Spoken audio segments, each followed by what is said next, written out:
할렐루야. 오늘 밤도 우리 주님의 크신 은총이 우리 사랑하는 모든 성도들 개인과 가정 그리고 사업장 위에 충만하시기를 주님의 이름으로 축원합니다. 오늘 저녁에는 에베소서 6장 14절에서 20절 이 말씀을 중심으로 해서 주님의 힘을 덧입는 그리스도인, 그런 제목으로 하나님 말씀을 잠시 나누겠습니다. 우리가 잘 알고 있듯이 신앙생활 할 때, 또 주님이 기뻐하시는 그 헌신의 삶을 살아갈 때 우리의 힘과 마음 또 노력만으로 다 되는 것이 아닌 것을 우리가 잘 알고 있습니다. 아무리 몸부림치고 또 노력을 해도 잘 안 되는 것이 그게 바로 사람 아니겠습니까? 또 이것은 영적인 전쟁이고 그리고 싸움이에요. 그만큼 이 말은 그렇게 살아가기가 너무나도 힘이 들고 또 그렇게 살지 못하도록 하는 이런 세력들이 언제나 우리 앞에 이어진다. 그들의 장난 또 그들의 곤모술수가 늘 우리 인생 앞에 있다 하는 그 뜻입니다. 그러니 저와 여러분이 살아가고 있는 이 영적인 삶의 현장은 그야말로 전쟁터이고 그 현장은 참혹하다, 그렇게 볼 수가 있겠습니다. 따라서 그들과 맞서서 싸울 수 있는 그 힘이 없다고 한다면, 또 그들과 맞짱 떠서 싸울 수 있는 그런 전략을 구사하는 지혜가 없다면 그 영적 싸움은 싸우나 마나한 싸움이 되고 맙니다. 백전백패가 되는 거죠. 그래서 성경 말씀에는 하나님의 전신갑주로 무장하라고 말씀을 계속 하고 있습니다. 우리 성도 여러분들은 다 군대에 갔다 오셨지요. 우리 교회는 거의가 다 군대에 갔다 온 사람들로 구성이 되어져 있습니다. 당연히 현역으로 갔다 온 분들도 많이 계시고, 또 특별히 특공대라든가 해병대라든가 이런 수도방위 이런 경비대 이런 데에서 또 복무를 하고 오신 분들도 계시고, 또 누구처럼 이 방위병으로 사역을 한 분들도 있습니다. 또 6개월만 출퇴근했던 사람들도 있어요. 누구신가 궁금하겠지만은 그런 분들이 우리 교회에는 있습니다. 또 그도 아니면 이 군대에 면회 갔다 온 사람들도 많이 있고, 또 군대에 이 세례식 또 찬양 예배 등의 이 위문 사역을 위해서 군대를 자주 다녀온 사람들도 우리 교회는 많습니다. 그리고 군에 있는 형제들을 신방하기 위해서 소위 MMT, 그것을 다녀온 우리 교회 성도들도 여러 분 계시고, 또 소초교회 헌당을 위해서 우리가 전후방을 이렇게 많이도 다니기도 했었습니다. 하여간 우리 교회는 다른 교회하고 다르게 이 군대와 아주 밀접한 상관관계를 맺고 있는 그런 교회가 되었습니다. 그런데 이런 말씀을 드리는 것은, 여러분 6.25 사변 이후에 우리나라 군대에서는 자국을 위한 전쟁다운 이 전쟁을 사실 한 번도 한 적이 없죠. 물론 평화군으로 나가서 사역을 하거나 또는 월남전에 전투병으로 또 참전하도록 보냈던 그런 경우도 없지는 않습니다. 그러나 우리나라에서는 그 이후로는 크게 전쟁이 일어나지는 않았습니다. 그런데 중요한 것은 그럼에도 불구하고 우리나라 군대가 훈련을 하지 않은 적은 한 번도 없다는 거예요. 훈련을 하지 않은 적은 없습니다. 계속해서 언제 일어날지 모를 전쟁을 대비해서 계속해서 훈련을 하고 있었다, 하고 왔다, 지금도 하고 있다, 그 말입니다. 해도 또 하고 또 하고 계속하고 더 하고 늘 하는 것, 이게 바로 전쟁 준비입니다. 그만큼 이것은 중요한 것이기 때문이죠. 이거 하나 무너져버리면 개인도 가정도 또 공동체도 다 무너져버리고 말이기 때문에, 그리고 우리의 생명도 재산도 행복도 웃음도 안정도 모든 것들이 다 끝나버리기 때문에 결국은 이 전쟁은 그렇게 인정사정 없는 게 전쟁 아니겠습니까? 그러니 이 한 번의 전쟁을 위해서 그 긴 세월 동안 계속해서 국방비를 투자하고, 그리고 군인들을 양성하고 지속적으로 나라를 지키기 위한 이런 일들을 준비해가고 있다 하는 겁니다. 그만큼 한 나라를 보존하고 지켜나가는 일은 중요한 일이 가벼운 일이 아니죠. 엄청 중요한 일입니다. 그러기에 거기에 쓰는 에너지, 우리나라 뭐 예산의 뭐 30%를 쓴다는 말도 있을 정도로 이 국방에 대해서 비중을 그렇게 많이 두고 행하는 일도 거기에 있는 겁니다. 그러니 저와 여러분이 살아가고 있는 영적인 세계, 영적인 전쟁터도 다르지 않습니다. 영적인 전쟁에 대한 비중을 많이 둬야 돼요. 신앙생활에는 항상 평화롭고 따스하고 행복하고 꽃나들이하고 이렇게 즐겁게 지낼 수 있고 그럴 수 있는 시즌만 있는 게 아니에요. 이거는 그야말로 전쟁터이기 때문에 우리 영적인 삶에 굉장히 많은 이 퍼센테이지를 어디에다가 비중을 둬야 되느냐 하면 영적 전쟁에 두어야 합니다. 악한 자들과의 전쟁터가 바로 우리가 살고 있는 신앙의 자리라고 볼 수가 있지 않습니까? 그러므로 우리는 다가올 전쟁을 준비하고 있는 것이 아니라 매일매일 영적 전쟁터와 같은 바로 영적 전쟁이 일어나는 이 한복판에서 살아가고 있는 존재가 저와 여러분이다 하는 겁니다. 그러니 당연히 영적 무장에 무엇보다도 신경을 써야 되고 영적인 전쟁에 얼마나 전략적으로 다가가고 있는지를 날마다 돌아보고 그리고 이것을 끊임없이 훈련하고 연습하고 또 계속 강조를 받아야 될 일이 영적 전쟁의 문제이다 하는 것을 기억해야 되겠습니다. 그래서 내 무기는 괜찮은지 한번 돌아보고 나를 세워놔야 되죠. 내 방어복은 제대로 입고 있는지 그리고 그것이 효과를 제대로 발휘하고 있는지를 늘 점검을 해야 됩니다. 적의 침투 예상로는 어디인지 늘 염두에 두고 생각을 하고 연구를 해야 되고 어느 정도의 병력으로 다가오려고 하는지 적에 대한 상황을 늘 주시하는 그런 지혜가 필요하고 나의 취약한 부분은 어디인지 그리고 저들이 우리를 공격해 온다면 어느 쪽으로 공격해 올지 말이죠. 이걸 우리가 늘 방비하고 준비하는 이런 것들이 필요합니다. 그리고 또 내가 전체적으로 볼 때 취약한 부분들과 더불어 방비를 더 보강을 해야 될 부분들, 더 강화를 시켜야 될 부분들, 이런 부분들은 어떤 영역인가 하는 부분들에 대해서도 돌아보고 생각을 해야 됩니다. 어느 한쪽은 강하게 세워졌다 할지라도 다른 한쪽이 무너져 버리면 그 끝장 아니겠어요? 적은 온 성을 동시에 침투해 올 때도 있겠지만은 포위에서 온다면 그러겠지요. 그러나 대부분의 적들은 어느 취약한 곳을 알고 그쪽에다가 집중적으로 들어올 때도 많기도 합니다. 그런데 내가 그쪽으로 공격하다가 안 되면은 또 다른 쪽을 또 비어 있는 곳이나 부족한 부분이나 구멍날 부분이 어딘지를 그들이 찾지 않겠냐고요. 그러니 우리가 골고루 돌아보면서 부족한 부분이 어딘가를 늘 염두에 두고 체크, 점검해가는 믿음의 삶이 중요합니다.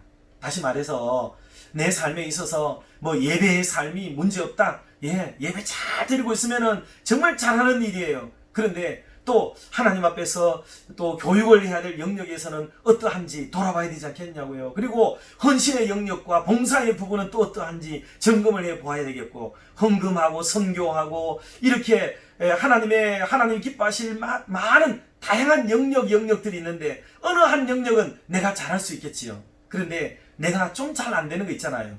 찬양이 안 될 수도 있고, 기도가 부족할 수도 있고, 전도가 부족할 수도 있고, 어떤 하나의 영역에 취약하고 부족한 부분이 있으면은 거기에 시험거리로 다가오는 게 이 사탄의 전략이다 이 말이에요. 그리고 그 부분에 내가 좀 잘하는 것도 잘하도록 애를 써야 되겠지만 또 부족한 부분들은 또 무엇이 있는가를 점검해보고, 내가 늘 넘어지는 부분들, 내가 늘 시험에 드는 부분들, 왜 나는 저런 부분의 얘기만 나오면 내가 상처를 받을까? 왜 나는 저런 말씀만 설교를 듣기만 하면은 왜 알러지가 생길까? 뭐 그런 거 있을 수 있잖아요. 그러니 그런 영역, 그 취약한 부분들을 여러분들께서 집중적으로 방어를 하고 준비를 잘해서 어떤 적이 어떤 모양으로 그리고 어느 곳을 향하여 진격해 오더라도 방비가 단단히 되어져서 막을 수 있는 그 은혜의 사람들, 그리고 건강한 믿음 생활을 해나갈 수 있기를 주의 이름으로 축원합니다. 그런데 내가 혼자서 아무리 살펴보아도 내 힘으로 저들을 대항할 수 없다는 것을 깨닫게 되죠. 왜냐하면 저들도 영적인 존재고, 그리고 막강한 세력을 가지고 있습니다. 또 때로는 힘 있는 사람을 움직이기도 하고, 또 때로는 사나운 짐승을 사용하기도 합니다. 저들은 혼자가 아니라 때로는 군대처럼 떼거지로 달려들 때가 있어요. 그러니 이런 다양한 적들의 그 공격과 또 공격력 이런 것들을 가지고 올 때 가만히 생각하면 내 혼자 이 연약한 힘으로 이거는 택도 없습니다. 어떻게 이긴단 말이에요. 만약에 그렇게 생각하는 사람이 있다면 잘못된 생각이에요. 그거 고쳐야 되죠. 여러분, 내 믿음이 아무리 출중하고 아무리 탁월하고 아무리 위대하다고 할지라도 내 혼자 힘으로 저 적들을 이길 수 있느냐? 택도 없습니다. 절대로 이길 수 없어요. 저들은 나의 가장 취약한 곳이 어디인지를 늘 정확하게 꿰뚫어 알고 있습니다. 내가 지금 무엇이 지금 집중되어져 있고 거기에 마음 팔려 있는지, 또 무엇이 내게 가장 적절한 유혹의 거리가 되고 있는지를 저들은 간파하고 있습니다. 돌아보면 그에 비해서 나의 힘은 너무 초라하고 너무 작기만 하다는 것을 알게 되는 거죠. 내가 싸울 것이라고는 아무것도 없습니다. 분명히 어느 누군가의 도움을 받지 않으면 도저히 이길 수 없는 싸움이 되는 게 우리의 싸움인 것을 압니다. 그런데 시편 146편 3절에서 말씀하기를 귀인들을 의지하지 말며 도울 힘이 없는 인생도 의지하지 말아야 한다고 우리에게 가르쳐줍니다. 우리는 급하고 또 부족하다고 여기면 사람을 붙들고 도와달라고 하기가 쉬워요. 그런데 사실은 사람이 우리를 도와줄 수 있지는 못합니다. 그들은 도울 힘이 없는 인생이라 이 말입니다. 그러면 결국 인생에게는 한계가 있다는 걸 알아야 돼요. 인생은 한계가 있습니다. 보통 세상에서 힘 그럴 때는 다음과 같은 영역에서 힘을 다루게 돼요. 첫 번째 힘은 육체의 힘이죠. 육체의 힘. 육체의 힘이 나쁘다거나 모자라거나 뭐 그렇다는 뜻으로 얘기만 드리는 건 아니에요. 그러나 육체의 힘은 한계가 있습니다. 한계. 아무리 우람하고 대단하고 청춘이라 그럴지라도 여러분 금세 지나가요. 70, 사람의 인생 70, 강건하면 80. 그 말씀은 큰 변화를 가져오지는 않아요. 물론 지금은 좀 더 이렇게 장수의 복을 누리며 살아갈 수 있는 세월은 되었어요. 그런데 지금 70을 넘는 어르신들 찾아가 보세요. 그분들 다 한참이었습니다. 다 젊었습니다. 너무 아름다우시고 너무 씩씩하고 너무 이렇게 힘이 불끈불끈 솟을 수 있는 그런 청장년의 세월을 다 보내셨어요. 그런데 어느새 돌아보면 꿈처럼 지나가 버린 게 우리 세월이고 우리 인생이라고요. 그러니 우리 인생은 지속적인 싸움에 능할 수 있는 사람이 아니다 하는 겁니다. 이것은 땅에서 살아가는 너간의 적절한 세월이에요. 그냥 한 70년, 80년, 이제 앞으로는 100년의 세월을 그저 그렇게 살아가기에 적합할 정도의 몸의 체력과 육체적인 에너지를 우리가 부여받고 있지 그 이상의 힘이 있지 않습니다. 그 다음에 힘은 정신적인 힘인데 이 힘도 대단하죠. 육체의 한계를 돌파할 수 있을 때 사용되는 힘이 정신적인 힘이에요. 육체가 아무리 강해도 정신적인 힘이 약해버리면 그 육체를 써야 될 때도 못 쓰고 또 쓸 때도 제대로 못 쓰게 되는 경우가 생겨요. 그런데 이 정신력이 강하면 자기에게 주어진 육체의 힘을 막 능가해가지고 참 잘 살 수 있는, 잘 쓸 수 있는 그런 힘이 생기기도 합니다. 이런 힘이 또 있죠. 그리고 정신의 힘은 학문의 힘과 관계가 돼요. 그래서 정신력을 키우고 또 정신세계를 발전시키고 문화와 문명을 키워나가게 되는 그런 데 힘을 쓰게 됩니다. 그래서 과학, 문학 이런 데까지도 계속해서 영역을 넓혀가게 만드는 게 바로 이 힘이다 이렇게 볼 수 있습니다. 그리고는 재물의 힘이죠. 재물. 그리고 기술 이런 힘들이 사람에게는 또 있어요. 재물의 힘도 세상 사는데 참 대단한 힘을 발휘하죠. 그래서 사람이 이 재물 앞에 또 약하게 되고 안 될 일도 되게 만들고 덜 될 일도 막 더 잘 되게 만들어주는 재물의 힘이 있고 또 어떤 사람에게 지혜가 있어가지고 말이죠. 이 기술이 있어서 남들은 생각도 못할 영역에 기술을 이렇게 가지고 재능과 아이디어를 가지고 살아가게 되는 이런 재물과 기술의 힘이 그 속에 있다. 그렇게 볼 수가 있습니다. 그리고 또 하나의 힘은 마음이에요. 마음. 사람은 놀랍게도 본심이라고 하는 마음을 가지고 있는데 이 마음을 정의롭게 쓰고 반듯하게 쓰고 옳게 쓰면 다른 사람에게 감동을 주게 되고요. 그 일이 막혔던 것도 그 사람의 마음 씀씀이가 진짜 된 사람이야. 저 사람은 진짜 믿을 만한 사람이야. 라고 생각이 되어질 때는 사람이 그 사람을 버리지 않아요. 그래서 그 사람의 그 본래의 마음을 알고 이렇게 붙잡아주고 힘이 되어주고 의지가 되어주고 서로 도움을 주고 하는 이런 힘도 이게 사람의 마음의 힘이에요. 그래서 마음이 사람을 막 끌어요. 마음을 끌어요. 놀라운 힘들이 우리 각자에게는 있습니다. 그러므로 사람이 존경을 받게 되죠. 마음을 잘 쓰게 되면 사람이 신뢰를 얻고 존경을 받아요. 그래서 사람들이 뭐 물질을 모으는 것도 중요하고 권세를 얻는 것도 중요하고 이름을 드러내는 것도 다 중요하지만 이 마음을 얻어서 주변 사람들로부터 참 저분은 좋은 사람이야, 참 저분은 칭찬받을 사람이야, 믿음의 세계에서도 역시 신앙을 가져도 저 사람은 참 마음을 다해서 이렇게 신앙을 가지고 있고 무슨 일을 하더라도 마음을 다해서 일을 하는 사람이야 라고 여겨지게 되면 참 그 사람이 힘 있는 사람이 되죠. 그래서 우리 성도들이 살아가는 어간에 본심을 회복하고 살아가는 것, 그리고 더 나아가서 선량한 마음을 가지고 살아가는 착한 마음을 품고 살아가는 것, 이것은 정말 중요한 것이라는 것을 우리 교회에서는 특별히 강단에서 많이 강조하기도 했습니다. 목사도 그러하고 우리가 많이 부족하지만 이것 회복을 잘 할 때 여러분 다른 힘들이 좀 부족해도 인생을 살아가는 일에 큰 힘이 될 수 있는 밑바닥의 힘, 바로 이것은 어쩌면 사람의 마음의 힘이라고 볼 수가 있습니다. 이 좋은 마음을 품고 이 힘의 위력을 경험하며 살아갈 수 있기를 주님의 이름으로 축복합니다. 그리고 또 하나의 마지막 힘은 뭐냐면 영력이에요. 영력. 영적인 힘이죠. 이 힘은 정말 대단합니다. 그런데 우리가 영력을 다룰 때에 좀 우리가 착각하는 게 있습니다.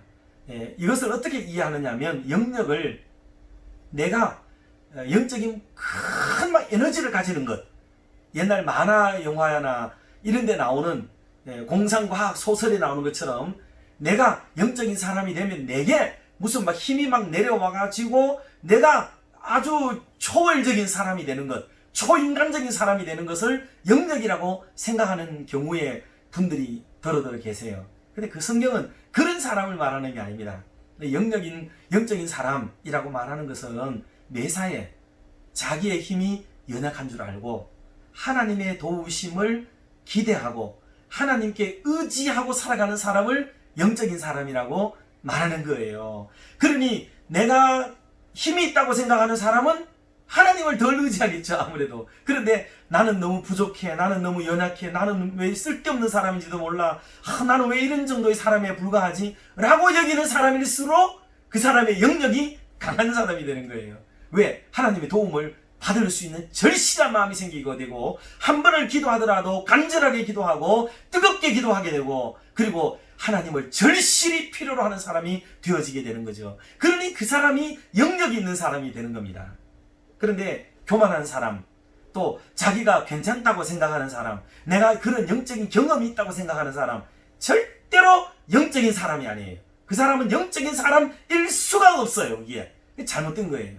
그런데 말씀에 의지해서 나의 초라함, 나의 비참함, 나의 부족함, 나의 연약함이 절감되어지는 사람들일수록 하나님에게 엎드리고 더 나아가게 되기 때문에 더 영적인 사람이 되는 거죠. 그러므로 우리 사랑하는 성도 여러분들이 그런 면에서 영적인 사람들이 좀 될 수 있기를 주의 이름으로 축원합니다. 로마서 1장 19절에 보면 하나님을 알만한 힘, 이것에 대해서 말씀을 했어요. 비록 타락하고 비록 불완전해졌을지라도 하나님을 갈망하고 하나님을 알아가려고 하고 하나님께 가까이 가려고 하는 그 몸부림치는 생애, 그게 바로 영적인 것을 추구하는 영적인 사람들의 생애라고 볼 수가 있습니다. 이런 사람들에게 사도행전 17장 27절의 말씀처럼 하나님을 혹 더듬어 찾을 수 있는 기능, 이런 부분들을 하나님 우리에게 남겨놓으신 것이 바로 그거예요. 그러니 오늘도 저와 여러분들이 하나님을 좀 이렇게 절실히 간구하고 정말 이 시대를 바라볼 때, 또 우리 가정을 바라볼 때, 또 우리 다음 세대들이 학교도 오르지 못하는 이런 비참한 시대를 속에 살아가면서 저와 여러분들이 어떤 마음을 갖겠냐고요. 이때 무슨 위대한 하나님의 종, 불의 사자들 다 어디 갔어요? 이럴 때 명예해서 뭐 바꾸면 되잖아. 그게 아니라니까요. 그게 그런 게 아니에요. 이럴 때일수록 하나님께 엎드리게 되고 하나님께 낮아지게 되어지고 하나님을 구하고 찾는 일밖에는 다른 일이 없다 하는 것을 우리가 늘 깨닫고 신앙의 본질을 바로 따라가는 은혜로운 성도들이 되어야 될 줄로 믿습니다. 사랑하는 성도 여러분, 그래서 하나님을 찾는 것이 우리의 힘이에요. 하나님을 따라가는 것이 우리의 힘이고 그게 영적인 파워예요. 영적인 파워. 어떤 상황에서라도 교만하지 않고 하나님을 찾는 거죠. 잘 나갈 때도 하나님 찾고 힘들고 어려울 때도 하나님 찾고 기쁘고 즐거울 때도 하나님 찾고 괴롭고 힘들고 무너질 때도 주님의 손을 붙잡고 함께 무너지고 빠지는 사람은 괜찮은 거예요. 반드시 일어나게 되고 회복하게 되고 주께서 일으키실 줄로 믿으시기를 바랍니다. 이게 바로 신앙이에요. 신앙. 그러므로 우리는 신앙인이고 우리는 그리스도의 사람들, 그리스도인입니다. 그러니 세상 사람들처럼 세상의 힘만으로 인생을 살아가는 사람들이 아니에요. 우리는 또 다른 세계를 살아갑니다. 그게 신앙의 세계라는 게 열려 있어요. 신앙의 세계. 이 세계가 많아요. 의사들의 세계가 있잖아요. 의사들의 세계. 돈 많은 사람은 돈 많은 사람의 세계가 있어요. 인생이 달라요. 살아가는 게. 그리고 가난하고 힘들고 찢어지게 어렵게 살아가는 사람은 그들의 세계가 있어요. 죄송하지만 한우들에게는 한우들의 세계가 또 따로 있어요. 세계가 있다고요. 세계가. 믿음의 사람들이 살아가는 세계는 또 달라요. 세상 사람들은 이해할 수도 없고 그들은 담아낼 수도 없고 그런 세계가 있다고요. 그러니 그 세계는, 그 신앙의 세계는 그 신앙의 세계를 살아가는 방법이 있어요. 그 방법을 가지고 그 세계를 살아야 그 세계를 살 수가 있게 되는 거예요. 그런데 세상의 가치관을 가지고 신앙의 세계를 살려고 하니까 이게 안 되잖아요. 교회마다 왜 막 싸우고 분쟁이 일어나겠어요. 그거는 자꾸 세상의 가치관을 가지고 그 다른 세계에다가 막 집어넣으려고 하는 거예요. 신앙의 세계에다 집어넣어가지고 막 살아가려고 하니까 이게 언밸런스가 나서 이 뒤틀리는 거죠. 각이 안 맞아요. 막 억지로 때려 넣으니까 이게 문제가 생기게 되고 충돌이 일어나게 됩니다. 신앙의 세계는 오직 신앙의 세계의 관점과 그 방식대로 살아가야 그 신앙의 세계가 순조롭게 돌아가고 은혜롭게 돌아가고 그리고 아름다워지고 사랑의 공동체가 되어지고 거기는 사랑과 모든 것들이 용납되어지고 화평이 이루어지게 되고 주님의 뜻을 이루는 세계가 되게 되는 거예요. 그런데 세상을 살아가는 방식은 돈도 중요하고 명예도 중요하고 자기의 고난도 중요하고 자기의 말 한마디도 중요하고 세상에서 살아가는 어떤 지혜의 방식들, 일 처리하는 습관들 막 이런 것들이 다 필요하잖아요. 그 방식을 교회에 가져오게 되면 교회가 어떻게 되겠어요? 교회가 찌그러거리게 되는 거죠. 그렇지 않으면 어떤 사람들이 신앙의 사람들이 입 다물고 있으니까 그 사람들이 세를 얻어가지고 교회를 그냥 세상 방식으로 다 바꿔버리는 거예요. 이게 위험한 일이죠. 그래서 신앙의 세계는 신앙의 힘으로, 신앙의 위력으로, 신앙의 방법으로 살아야 그 세계가 사라지게 되는 것입니다. 그러므로 사랑하는 성도 여러분, 세상의 힘이 부러워도 신앙의 세계의 각도에서 보면 부러워할 일이 아무것도 없죠. 그건 아무것도 아니에요. 세상의 방식대로 살아갈 때는 그게 또 필요해요. 세상에 나가서 살아갈 때는. 그러나 신앙의 세계에는 그게 다 필요하지는 않아요. 모든 것이 필요하지 않은 건 아니지만 그 모든 것들을 신앙의 세계 안에서 녹여야 돼요. 재물도 녹여야 되고 세상의 힘도 녹여야 되고 세상의 재능도 녹여야 되고 세상의 포지션 가진 사람들의 그 모든 자리도 녹여서 신앙의 세계로 이해해서 사용하게 되면 그 신앙의 위력을 발휘하게 되겠죠. 그런데 신앙의 세계를 무시한 채 그것이 득세하도록 만들어버리게 되면 교회는 결국은 무너지게 되는 것이 되고 만다 하는 위험을 말씀을 드립니다. 자, 그러면 성도 여러분, 그래서 우리에게 필요한 게 뭐겠어요? 이제 세상의 힘을 좀 내려놓고 세상의 힘은 빼야 돼요. 계속 세상의 힘은 좀 빼고 신앙의 세계의 힘을 얻어야 되는 거죠. 영적인 파워를 얻어야 되고 세상의 힘을 자꾸 내려놓고 그 힘을 빼야 영적인 파워를 날릴 때에 효과적인 파워를 있게 날릴 수가 있게 되는 거예요. 그런데 세상의 힘을 가지고 자꾸 신앙의 세계에서 막 휘둘려고 하면 그걸로 이겨내지도 못합니다. 그거 안 되는 거예요. 그래서 우리는 주님의 힘을 의지해야 되고 또 신앙의 세계 안에서 유효한 성령의 힘, 그 힘을 얻어내야 되는 거예요. 그 힘을 얻을 수 있는 방법이 뭐겠습니까? 그게 바로 기도예요. 기도의 삶, 말씀의 삶, 영적인 생활에 힘을 보태주는 이런 것들을 통해서 우리의 신앙을 돈독하게 만들고 파워풀하게 만들어갈 수 있다 하는 것입니다. 그 주님의 힘은 무한하신 힘을 가지고 계시기 때문에 그 주님의 힘을 덧입으면 저와 여러분이 약한 마귀를 이기고 승리하는 멋있는 삶을 살아가게 되는 줄 믿습니다. 그 힘을 요청하는 것, 그 힘을 요청하는 힘이 영적인 파워예요. 영적인 파워. 그 주님의 도우심을 요청하고 그 주님의 오심을 맞아들이기 위해서 주님께 엎드리고 하는 행위, 이게 바로 영적인 힘이에요. 이 힘이 진짜 중요한 거죠. 이거 도와달라고 부르짖을 수 있는 사람이 깨어있는 사람 아니겠어요? 도와달라고 부르짖을 수 있는 사람이 깨어있는 사람이고 그 사람이 요청하는 거예요. 도와달라고 부르짖을 줄도 모르고 죽어가는 줄도 모르고 짓밟히는 줄도 모르고 서서히 압사당해 가는 줄도 모르고 결코 이런 것들을 모른다는 사실은 깨어있는 사람이 아니라는 말이기도 한 거예요. 그러니 자는 사람입니다. 자는 사람. 그래서 성경은 기도할 때에 깨어 기도하라고 합니다. 깨어 기도하라. 그 상황을 이해하라는 거예요. 지금 이게 지금 어떤 상황인지, 이게 어느 위태로운 일로 이게 발전되어 가고 있는지, 내 생명이, 내 공동체의 생명이 어떤 위기 경각에 달려 있는지를 깨닫고 그렇게 기도하라는 거죠.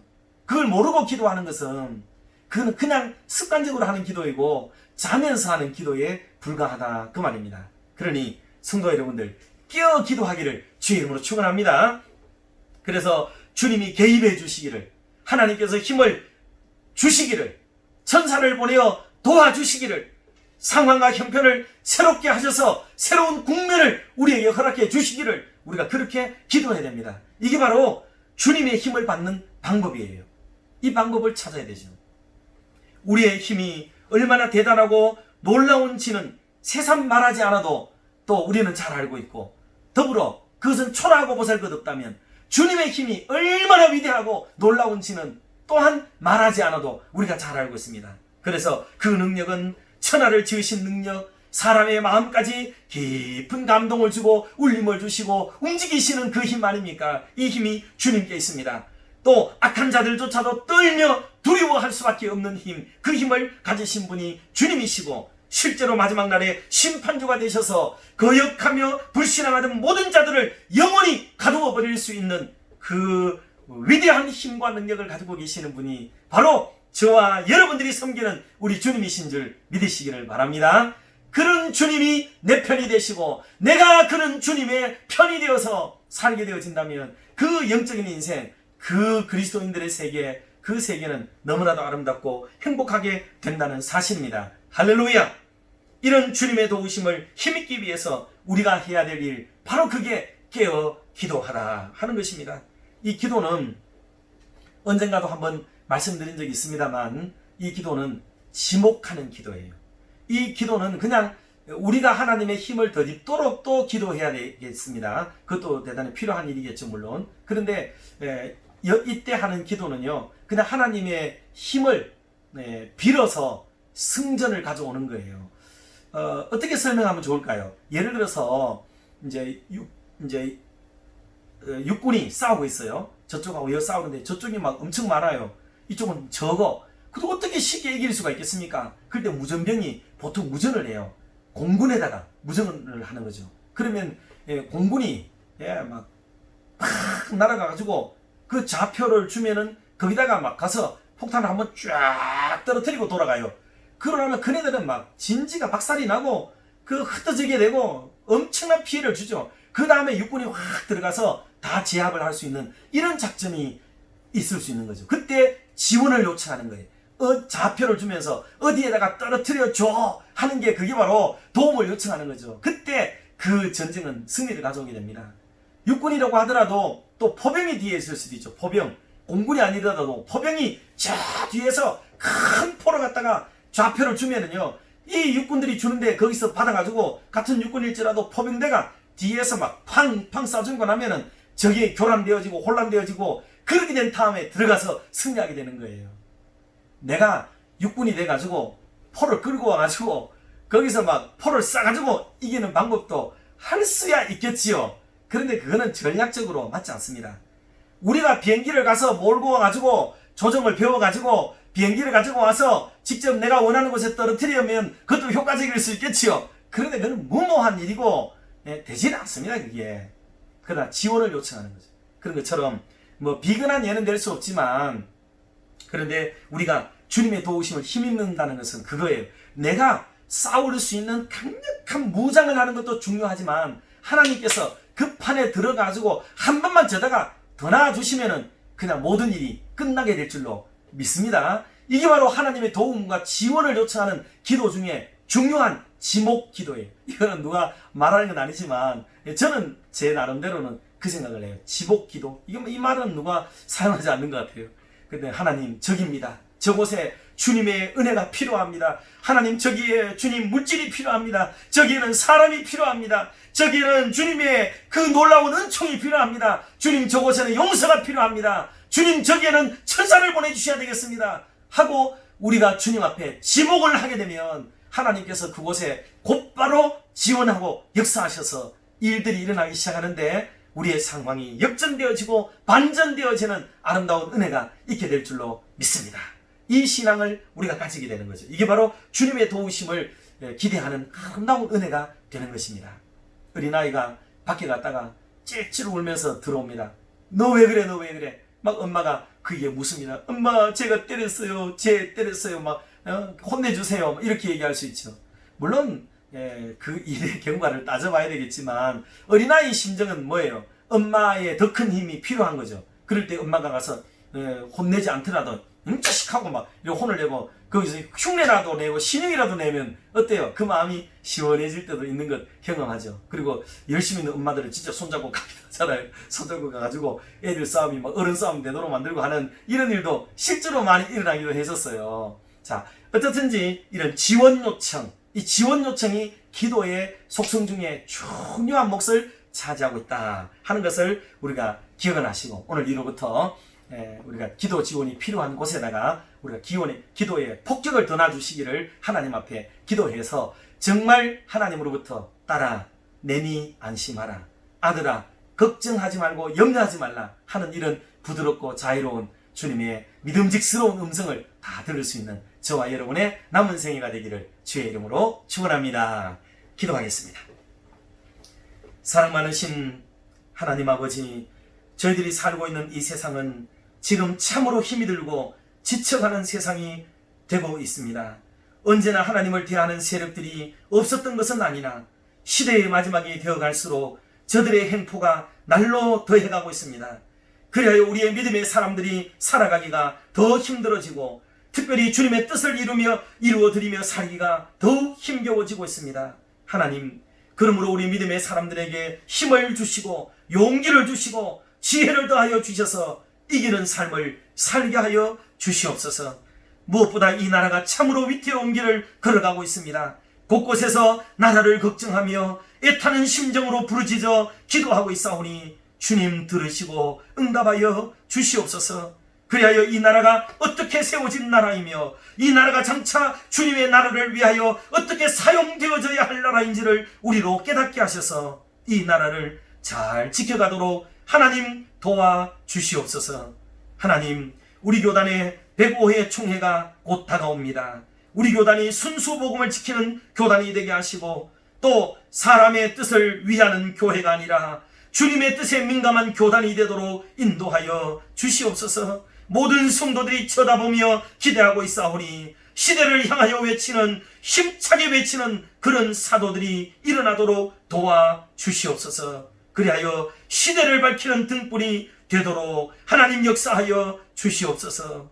사랑 많으신 하나님 아버지, 오늘 밤도 우리 성도들 중에는 여전히 병상에서 고통받는 성도들이 계십니다. 속한 시일에 치료가 되게 하시고 기쁨과 즐거움으로 주의 전을 출입할 수 있도록 거룩한 손으로 안수하여 주시옵소서. 우리 다음 세대들이 학교에도 가지 못하는 참담한 세월을 보내고 있습니다. 하루속히 코로나19를 잠재워 주셔서 우리의 자녀 손들이 책가방 들고 학교에 갈 수 있도록 길을 열어 주시옵소서. 돌아오는 주일에는 온 성도들이 조심히 주의 전에 올라 영광된 예배를 함께 드릴 수 있는 은혜도 허락하여 주시옵소서. 이 모든 말씀을 예수님의 이름으로 기도드리옵나이다. 아멘. 감사합니다.